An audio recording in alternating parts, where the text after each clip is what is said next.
Magandang hapon, Malacañang Press Corps, and welcome sa ating press briefing ngayong araw, December 19. During the 15th Cabinet meeting this afternoon, President Ferdinand Marcos Jr. approved the reactivation and reconstitution of the El Nino Task Force to mitigate the effects of El Nino phenomenon, focused on 5 key sectors like water, agriculture, energy, health, and public safety. Now we are joined by Defense Secretary Gilberto Teodoro Jr., Environment and Natural Resources Secretary Antonia Yulo-Loyzaga, and Science and Technology Secretary Renato Solidum Jr. Good afternoon, Secretaries, and go ahead with the briefing. Good afternoon, Daphne, ladies and gentlemen of the media. Sa ating mga kababayan, nandito po kami upang iulat ang nangyari sa 15th Cabinet meeting po ng ating Pangulo. Yan po ang reactivation po ng Task Force El Nino or TFEL. Maglalabas po ang ating Pangulo ng executive order para mapaghandaan ng maaga at masolusyonan ng mabilisan ang maaring maging interventions po na mabilisan at patuloy po na monitoring at pag-aagap, paghahanda po sa maaring maging epekto po ng El Nino. Bago po ang lahat, gusto ko pong kilalanin natin si Secretary Solidum na magiging co-chair po ng Task Force El Nino upang magbigay po ng ulat tungkol sa latest updates sa El Nino phenomenon po. Secretary. Secretary Teodoro. Based on the latest DOST Pag-asa monitoring and assessment of the latest information provided by the Climate Prediction Center of the National Oceanographic and Atmospheric Administration of the U.S., strong El Nino is expected to continue through December-January of 2024, and majority of the global climate model would suggest that El Nino would still persist until March, April to May 2024. But with a transition to El Nino Southern Oscillation Neutral in April, May to June 2024. So essentially the effects of El Nino will still be covering the first and second quarter of 2024. But then the peak of El Nino in terms of drought will be April of 2024, which is slightly different from the forecast last week or 2 weeks ago, that it will be May. Hence, there will be a possible rainfall which is normal to slightly below normal by May to June, and hence we can actually still prepare for the effect of El Nino as we have spoken last week. So yun po yung pagbabago. The drought will peak again April 2024 with 63 provinces possibly experiencing drought condition and 12 provinces experiencing the dry spell condition. Tagtuyot pareho sa Tagalog yun, mas matindi lang yung isa. Thank you very much. Tutuloy po tayo sa reactivation po ng task force na ibinuo po ng ating Pangulo. Nagkaroon na po ng Task Force El Nino noong 2001 under Executive Order number 16. Ito po ay ni-revive, ngunit ni-revise ng ating pong Pangulo ngayong araw na to. Nagkaroon na po ng National Action Plan na ginawa po ng NEDA at isinabmit na po sa ating Pangulo at batay dito, ginawa po ang task force. Ang constitution po ng task force ay ang DND as chairman o chairperson of the NDRRMC as cabinet lead. Ang co-chair po or co-lead ay ang DOST secretary at ito po ay magko-concentrate sa 5 key areas: water security, food security, energy security, health security, at public safety. Gagawa din po tayo ng El Nino portal na ang magiging custodian nito ay ang DICT. minabuti po ng ating Pangulo na gawing miyembro ng task force ay ang policy-making agencies. Bagamat hindi miyembro po lahat ng agencies in name under a Section 3 of the proposed EO or the to-be-issued EO, lahat po naman ng agencies ay mag-cooperate po dito. So for administrative efficiency po, minabuti ng ating Pangulo na magiging miyembro po ay DND and NDRRMC, DOST, DNR, si Sectoni po nandito, Department of Agriculture, Department of Health, at ang NEDA na siya ang gumawa ng overall National Action Plan. Batay dito po, dito sa EO na to, ko-concentrate nga po sa 5 major areas. Magkakaroon ng short-term interventions na kinakailangan gawin, katulad po ng pag-fast track ng permitting ng water projects, katulad po to take advantage of the dry season na i-fast track lahat ng infrastructure programs po, to make more secure our energy supplies, particularly in critical infrastructure for standby power and service continuity, and to prepare for possible diseases that may be brought about. No? On water security measures, I'll leave it to Sectoni to expound on later. All of these interventions will receive top priority from the government, although we are very thankful with the predictions of Pag-asa right now. Nagpre-prepare po kami ng extended El Nino scenario just for service continuity and for due care. So this EO po will come out as soon as possible. And what is important po for the public to know, there will be an El Nino platform where it will be used to collect data for interagency coordination and for decision making, and also for information of the public, together with the Presidential Communications Office, information dissemination and timely and possibly localized distribution of information to affected areas and LGUs so that they can take appropriate measures will be necessary. So I'll turn over the floor po to Sectoni because the major issue here is on water. And I'll turn over the floor to Secretary Loyzaga po. Thank you po, Sekibo, and thank you kay Secretary rin. So alam naman po natin, in terms of water, no, tatlong bagay po ang importante. Supply, no, so that comes from the rainfall na nire-report po ngayon ng DOST. No? The second one is yung infrastructure. How do we get the water to those that need it? Ang pangatlo po is demand side. No? How do we manage yung pagka-utilize natin ng water as a resource? So these three, no? So availability, access, affordability, iyon po ang pinakamahalaga in terms of water security. Now, in terms of the role po ng DNR in the task force, as you know, there is a WRMO, yung Water Resource Management Office. Ang gawain po nitong office is really to coordinate all the water-related functions ng different agencies in order to ensure that water gets to those that need it most. So dalawa po yung klaseng intervention po namin ngayon, no? As binanggit po ni Sekibo. The first one is yung immediate, no? To make sure that in the urban centers and of course in terms of agriculture and power and manufacturing, there is supply. In urban centers, tinitignan po namin ng husto ang water level sa Angat. At this point, Angat has sufficient water supply. Ang threshold po ng sufficient water supply in Angat is 212 meters above the level that they need to actually have in store. Now, ngayon po, already sufficient, 212 meters po. In fact, a little bit over 212.8 tayo ngayon.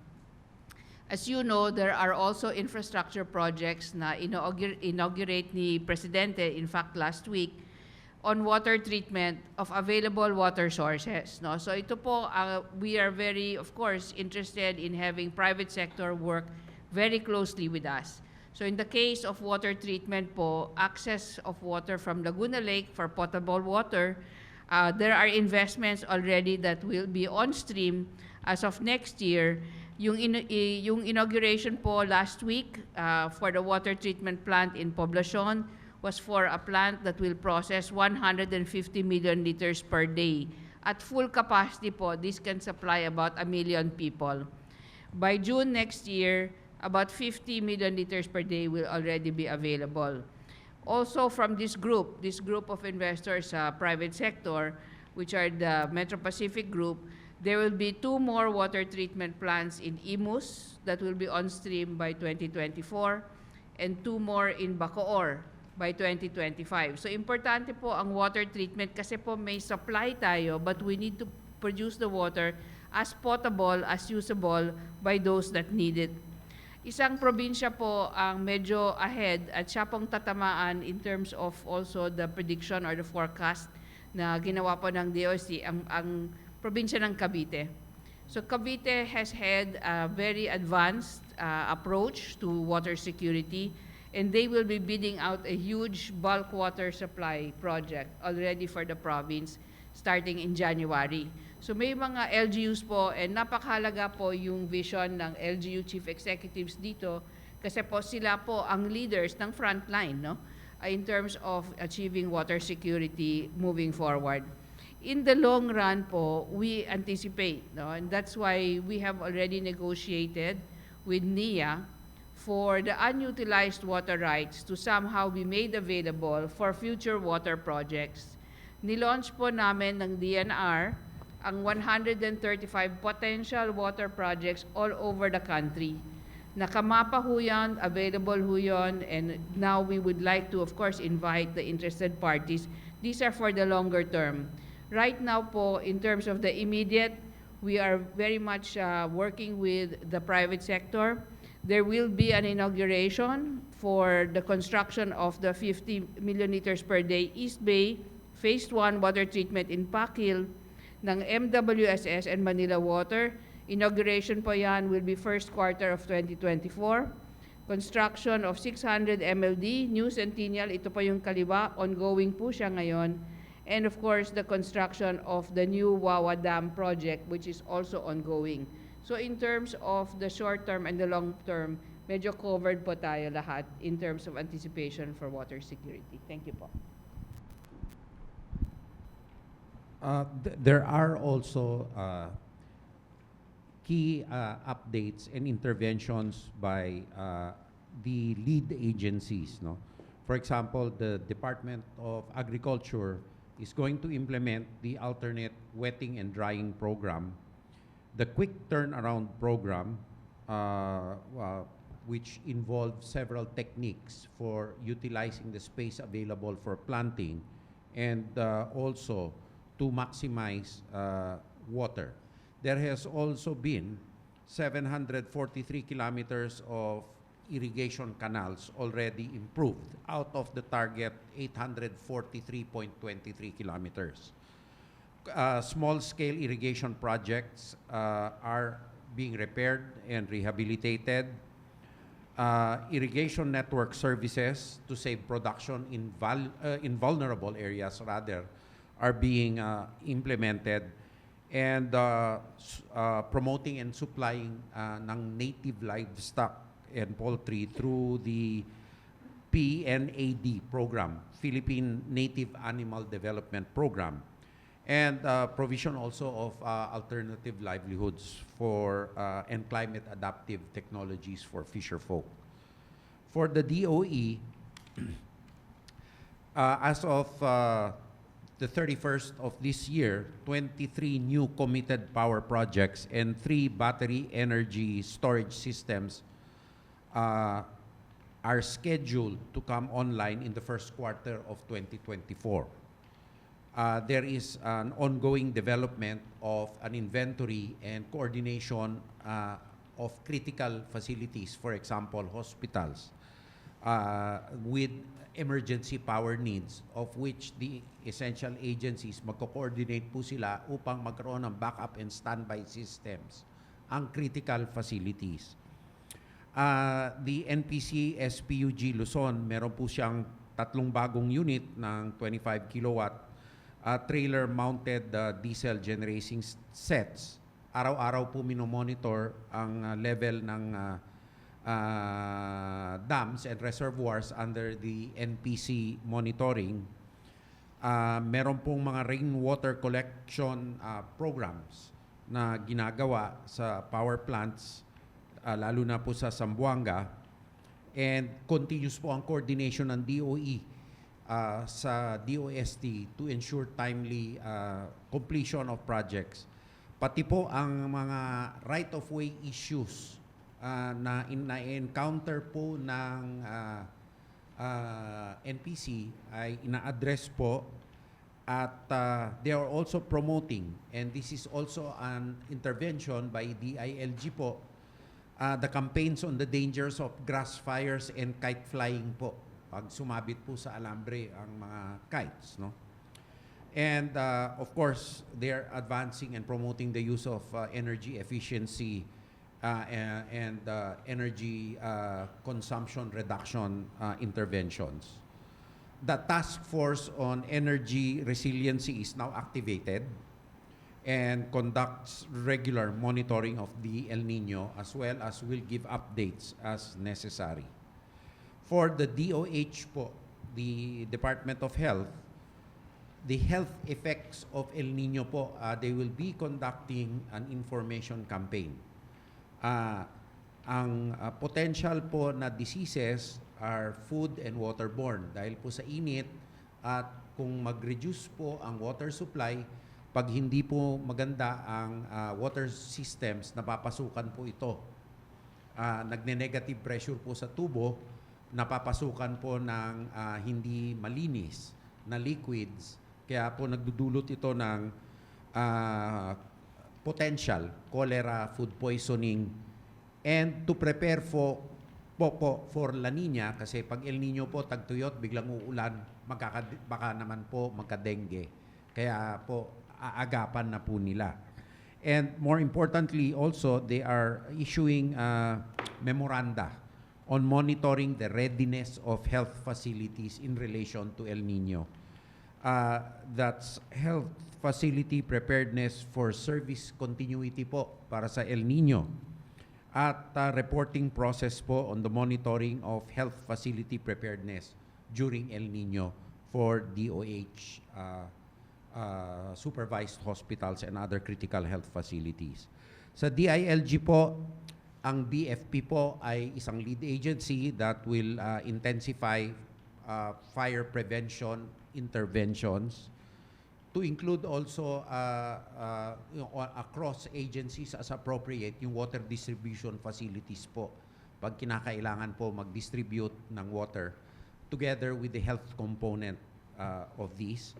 The PNP to join environmental protection efforts, tree planting activities, and peatland and fire prevention activities and training sa Leyte and Agusan del Sur. So those are the interventions po by agency as of this time, and the PCO will be providing continuous updates as necessary, and we shall be reporting to the President on key updates as often as possible. The President decided to make this task force a presidential task force given the potential complexity of the El Nino. So I think we've said our piece, and we shall be open po to take questions from the media. Maraming salamat po. Magandang Thank you, hapon po. Secretaries. Now the floor is open. We entertain some questions from the media. Katrina Domingo, ABS-CBN. Good evening, sirs and ma'am. For Secretary Solidum, you mentioned that there are 63 provinces possibly experiencing drought conditions, as well as 12 provinces with dry spell conditions. For the benefit of the common folk, what will be the key differences between areas experiencing drought conditions and dry spells, and which provinces are we expecting to be most severely hit by dry spells and droughts? Okay. For the meteorological definition of dry spell versus drought, if the rainfall is 21 to 60% below normal, if there are 3 consecutive months of that, then it will be called dry spell. If it's drought, 5 consecutive months. Now, if on the other hand, it is possible that the rainfall can be way below normal, more than 60%, then if there are 2 consecutive months of way below normal, it will be called dry spell, and 3 consecutive months for drought. Now, in terms of the drought, which would peak during April, the provinces that are not affected by either the drought or dry spell would be the Caraga area and some parts of the Davao region on the eastern side of Mindanao. All the rest are mostly drought or dry spell. So the big difference between the two would be just the percentage. So, but the preparation should be the same. Sir, follow-up question. What are local government officials expected to do given under this EO, especially in preparation of El Nino? The DILG will be issuing appropriate guidelines in order to effect this EO. This EO is basically really for interagency cooperation on the national level. But we know that the first responders really are the local government units. So the DOST will inform them of the conditions whether or not they can declare a state of calamity and use their calamity funds to ameliorate conditions. But nevertheless, that is already a forward and extreme intervention. At this early stage, the DILG, which is also in charge with safety, propagation of information against fires, and pre-disaster assessments of the vulnerabilities of the local government units, shall, in coordination with the OCD, request or suggest to the LGUs to already determine a pre-dry spell or pre-drought needs assessment and vulnerability of the different localities. There is also the phenomenon which was discussed in cabinet of what we call a slow onset calamity, na hindi po biglang buhos or biglang tuyo. Slow onset ito. So we will be working closely with DOST, the DNR, DBM, and DILG to assist the LGUs to address the phenomenon of slow onset in their localities.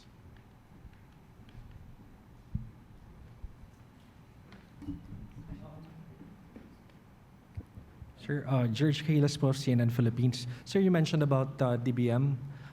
Did you set like a budget for this program to help the LGUs? No, the intervention with the DBM is the interpretation of the law regarding a calamity. So we agree with the DBM what the conditions are for allowable use of the QRFs of local government agencies in the case of a slow onset calamity, which will be science-backed, which is the DOST will be based on their forecast, will be the key factor. No? Now, the budget for this the existing budgets of the agencies with respect to the national government interventions is sufficient without need to resort to the QRF of agencies. Now, in case there is a declared national calamity, then we can resort to our respective QRFs. But in the local government unit, their declaration will be based on the normal standards, no, in declaring a calamity, no. But the on a slow onset calamity, it shall have to be based on a determination by the DOST. If I may add, no, so may mga water districts po tayo, no, sa LUA. So one of the anticipatory also decisions that will have to be made is whether or not the LUAs, the districts will need assistance, no, in terms of augmenting whatever resources that they have.